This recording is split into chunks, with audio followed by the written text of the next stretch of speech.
10 லட்சம் கோடி ரூபாய் நெருங்குதுன்னு சொல்லிக்கிறதாவே நீங்க வாங்கி வைக்கிற கடன். ஏங்க நீங்க வாட்டுக்கு இந்த 4 வருஷத்துல நீங்க வாட்டுக்கு கடனை வாங்கி வச்சா அதிமுக தான் கடனை வாங்கி வச்சிருக்குன்னு ஊருக்குள்ள பரப்பி விட்டா யாருக்கு கெட்ட பேர் வரும்? என்ன நினைச்சுக்கிட்டு இருக்கீன்னு லைட்டா கொஞ்சம் கோபப்பட்டாரலாம். இதெல்லாம் விஞ்ஞான முறைப்படி எப்பவுமே கடைபிடிக்கிறீங்க. திமுக எந்த கடன்களை வச்சு சொல்றாங்க பாருங்க. 2011 அம்மா பொறுப்பேற்கும் போது திமுக 1,14,000. அப்போ மீண்டும் அம்மா 2016 வரைக்கும் 2,17,000. அப்போ 128ங்கிறான். அந்த கடனை வச்சு ஒப்பிட்டு பேசுறாங்க. இப்ப கடன் எவ்வளவு? இப்படிப்பா இதெல்லாம் ஒரு தந்திரம், மக்களை ஏமாற்றிக்கிட்ட ஒரு நாடகம். 3 லட்சம் 4 லட்சம் கடன் வாங்கிட்டு 93%. எதை அந்த 5,18,000 கூட ஒப்பிட்டு 93%. யாரை ஏமாத்துற நாடகம்? நாட்டு மக்கள் ஒன்னும் தெரியாம நினைச்சிருக்காங்க. நீ விஞ்ஞான உலகம் பேச பேச லைவ்ல போயிட்டு இருக்குது.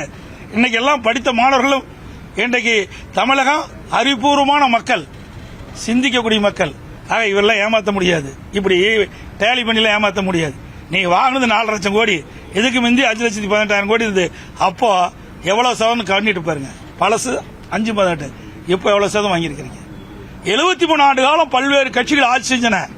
அது அண்ணா திமுக, திமுக இப்படி மாறி மாறி ஆட்சி செஞ்ச போது கூட 73 ஆண்டு காலம் கடன் வாங்கியது.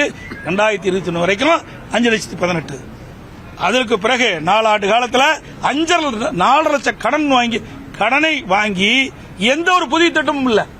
என்ன புதிய திட்டத்தை கொண்டு வந்திருக்கிறீங்க?